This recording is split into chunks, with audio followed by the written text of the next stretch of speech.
Wala na, hindi na natin maayos to. Mas maganda na mag-break na lang tayo. Oo, hindi talaga maayos kasi feel mo lagi kang tama eh. Matuto kasi magpakumbaba. Oo na. Tama na ako. Mali ka na.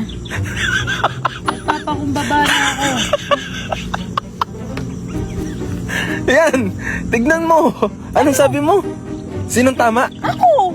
Nagpapakumbaba ka niyan. Oo, tama na ako. Ikaw na yung mali. Oo na. Para matapos na wala nang usapan, tanggapin na lang natin. Na, ikaw yung mali. Ako yung tama, ikaw yung mali. Eh, hindi ka naman nagpapakumbaba eh. Hindi mo tinatanggap yung pagkakamali mo kasi.